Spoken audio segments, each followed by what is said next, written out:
The first touch of dawn slid gently across the rooftops of Rome, soft and pale, settling over the city with the quiet patience of a scribe smoothing a fresh sheet of parchment. In those earliest hours, when the murmur of the streets had not yet gathered its daily strength, a census official named Quintus Aelius rose slowly from his bed, feeling the familiar coolness of the tiled floor beneath his feet. His work was never loud, never hurried, and seldom remembered in the grand stories of Rome. Yet the calm rhythm of his days shaped the civic heartbeat of the Republic. It was a profession built not on spectacle, but on steady observation, careful records, and the gentle order that came from understanding the lives of others. Quintus lit a small oil lamp with a practiced motion, watching its muted flame blink awake and cast a soft amber glow across the room. The faint scent of olive oil drifted upward, mingling with the chill of morning. He washed his face using water from a clay basin, its surface still holding the night's coolness. The water slid across his skin with a refreshing hush, as though encouraging him to wake slowly, without urgency. Outside, a distant bird called from a rooftop, its notes echoing softly through the quiet courtyard of his domus. This call marked the beginning of another day that would unfold, like so many before it, in the gentle, ordered pattern of civic duty. He dressed in a simple, well-kept tunic and stepped into his sandals, the leather soft from years of use. Before leaving his room, he paused to gather his writing kit, a small wooden case containing wax tablets, styluses, brushes, and a carefully tied roll of parchment. These were the tools of his profession, quiet companions that accompanied him through every inspection, every household visit, and every silent hour spent reviewing the details of Rome's people. He tied the strap around his shoulder, feeling the comfortable weight settle against him like an old, familiar presence. When he entered the atrium, the house still slumbered. The pool in the center reflected the dim light of the early sky, its surface smooth and unbroken. A household slave swept the floor with slow, deliberate strokes, the sound of the bristles soft and rhythmic. Without speaking, the slave offered Quintus a small cup of watered wine. Quintus accepted it with a nod, sipping the mild, cool liquid as he prepared mentally for the day ahead. His thoughts moved slowly, gathering themselves like parchment unfurling in gentle light. Before leaving, he greeted his wife, who had begun her own morning with quiet devotion. She offered him a small piece of bread, still warm from the oven, and a faint smile. Their exchange was simple, filled not with dramatic words, but with the steady comfort of routine. He stepped out into the street, closing the wooden door softly behind him. The neighborhood lay in a serene hush. A few early vendors arranged their goods, the muted thump of crates and the soft rustle of cloth mingling with the faint scent of fresh herbs. A baker's shop exhaled warm air rich with the aroma of rising dough, drifting gently into the street. Quintus walked at an unhurried pace, feeling the comforting firmness of the stone pavement beneath his sandals. Rome in the early morning always held a peaceful clarity, as though the world paused just long enough for a census official to take stock, not merely of people, but of the quiet breaths between their days. He made his way toward the small office where he and other officials stored their scrolls and prepared for the day's assignments. It was a modest building, shaded by an old fig tree whose leaves stirred lightly in the morning breeze. When Quintus stepped inside, he found his colleague Marcus already reviewing a set of tablets, his posture relaxed and unhurried. They exchanged greetings in soft voices, the kind that easily blended with the rustle of parchment and the occasional crackle of a lit brazier warming the room. On a wooden table lay the scroll assigning Quintus his route for the day. He unfurled it with care, smoothing the parchment with his palm. The district he was to visit consisted of modest homes and small shops. Nothing grand, nothing complex, just ordinary people whose details would be quietly recorded. Names, ages, property, dependents, and obligations. The census was not a dramatic event. It was a slow, steady unraveling of Rome's constantly shifting tapestry. After preparing his materials and checking his ink pot, Quintus stepped back outside. The sun had risen enough to warm the air, though the streets still held the soft shadows of early morning. His first visit was a modest domus near the Forum. The faint scent of laurel branches hung near the doorway, and the mistress of the house greeted him with calm politeness. Quintus asked his questions in a gentle, measured tone, writing slowly on his wax tablet. Names, ages, occupations, all recorded with quiet precision. A small child peered at him from behind her mother's gown, her wide eyes curious but unafraid. Quintus offered her a warm, reassuring smile before continuing his work, his stylus scraping softly against the wax. He visited several households in steady succession. Each door opened not to dramatic stories, but to simple glimpses of daily life.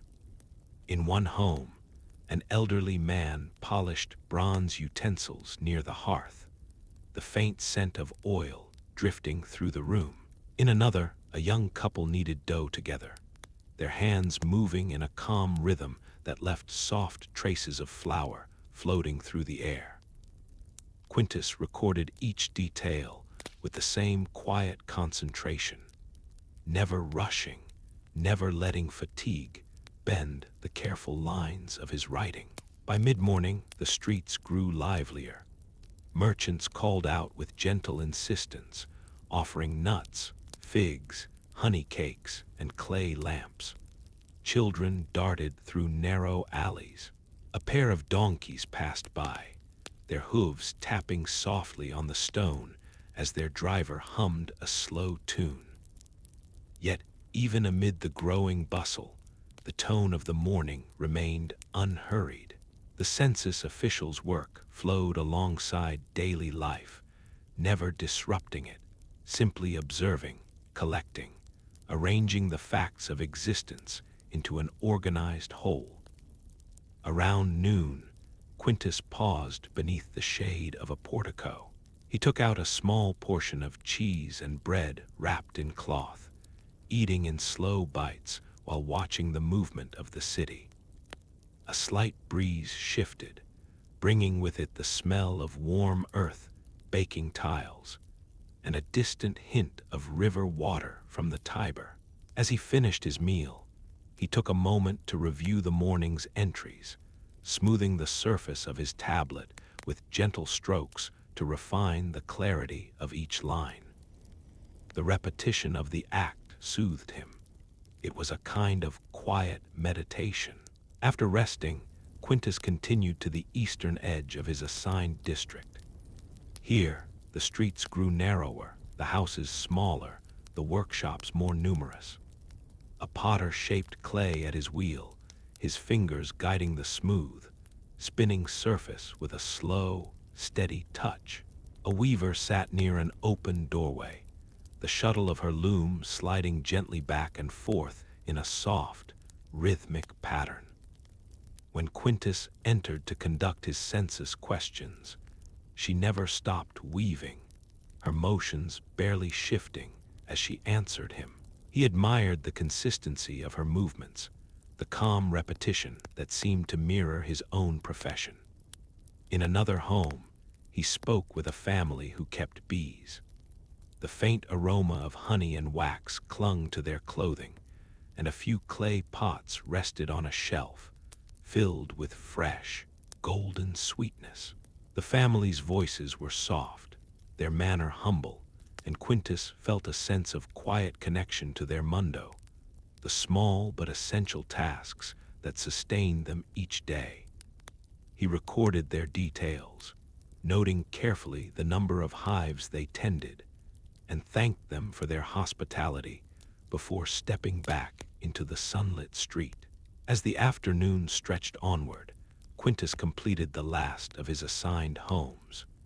He then made his way toward a shaded walkway lined with cypress trees. Here, he would take a moment to refine the day's notes before transferring them onto parchment. The air beneath the trees was cool, filled with the earthy scent of bark and the faint rustling of leaves stirred by the breeze. He sat on a low bench, laying his writing materials neatly beside him.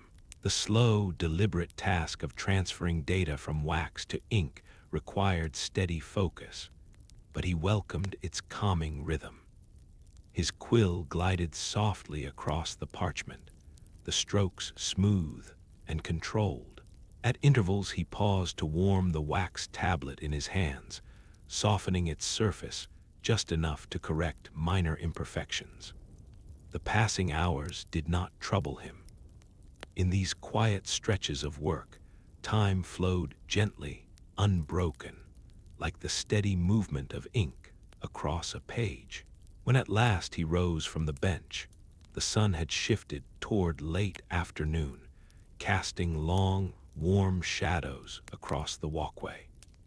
The city's energy had softened again, drawing closer to the evening's tempered calm. Quintus returned to his office to store the day's scroll.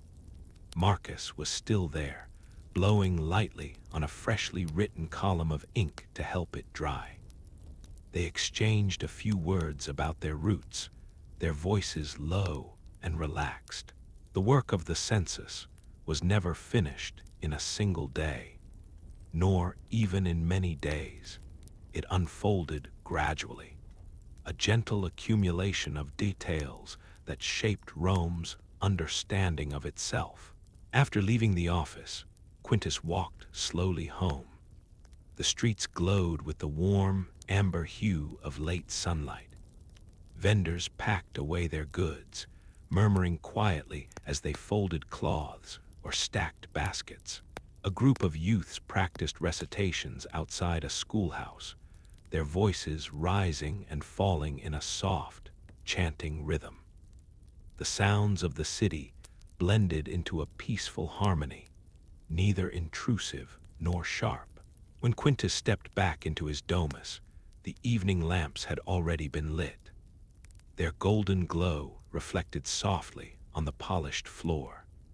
His wife greeted him with a serene smile and set out a simple meal of lentils, greens, and bread. The flavors were mild and comforting, the perfect end to a day shaped by steady tasks and thoughtful observation. They ate together, speaking in low tones about household matters, their words flowing gently like the evening light. After the meal, Quintus retired to the atrium, where he sat quietly near the water basin. The surface reflected the flickering lamplight, creating soft ripples of gold that shimmered across the surrounding walls. He allowed his mind to drift, not in worry or haste, but in the peaceful recognition of another day completed with care. His work was not glorious, but it was essential, and he took solace in its quiet purpose. When he finally returned to his room, the night had wrapped itself fully around the house. He lay down beneath a light blanket, feeling the familiar support of the mattress beneath him. The distant sounds of Rome, soft conversation, faint footsteps, the muted call of a night bird drifted through the open window. His breath slowed, his thoughts settled, and sleep came gently, as it always did, at the end of a day filled with the calm, measured duties of a Roman census official.